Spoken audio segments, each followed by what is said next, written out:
नमस्ते साथीहरु, तपाईहरुलाई स्वागत गर्न चाहन्छु फेरि पनि सजिलो किचन च्यानलको स्पेशल अर्को एउटा भिडियोमा। यसपालि चाहिँ हामी दुधबाट तयार हुने खुवा सजिलैसँग घरमा नै तयार गर्ने छौं, जुन बनाउनको लागि अति नै सजिलो रहनेछ र खानको लागि त झन् खुवा भनेपछि हामी धेरैलाई अति नै मन पर्ने कुरा पनि हो। र यही भएर आज यही रेसिपी तपाईहरुको बीचमा शेयर गर्न खोजिरहेको छु। मलाई आशा छ तपाईहरुलाई पक्कै पनि यो रेसिपी मन पर्नेछ र तपाईहरु पहिलोचोटी च्यानलमा हुनुहुन्छ भने च्यानललाई सब्स्क्राइब गरेर सपोर्ट गर्न नभुल्नु होला। जसको लागि चाहिँ मैले एउटा भाँडामा यसरी दूधलाई राखिदिएको छु। लगभग मैले 2 लिटर जति दूध यसरी लिए। त्यसपछि यसलाई यसरी चलाइदिने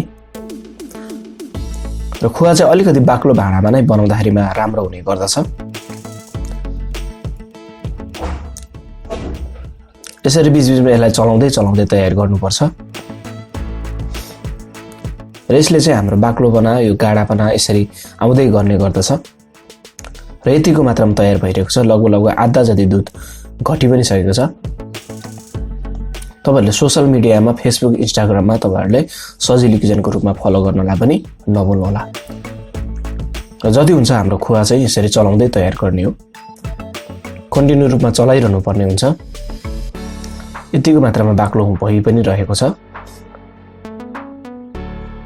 र कतिचोटी खुवा हामी किन्न जाँदाखेरि हरेक ठाउँमा नपाउनु पनि सक्छ, तर घरमा नै हामीले तयार यदि खुवालाई गर्छौं भने अति नै राम्रो हुने गर्छ।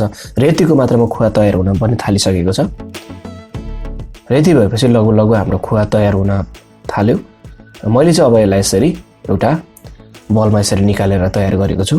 अति नै स्वादिलो बन्ने र खुवा हाम्रो स्वास्थ्यको लागि धेरै नै राम्रो कुरा पनि भएको कारणले गर्दाखेरि आज यो रेसिपी तपाईहरुको बीचमा शेयर गर्ने।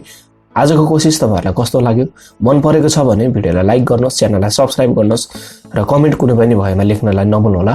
अर्को नयाँ रेसिपी तपाईहरुको बीचमा पक्कै पनि अझ मिठोसँग लिएर आउने कोसिस गरिरहेको हुन्छु।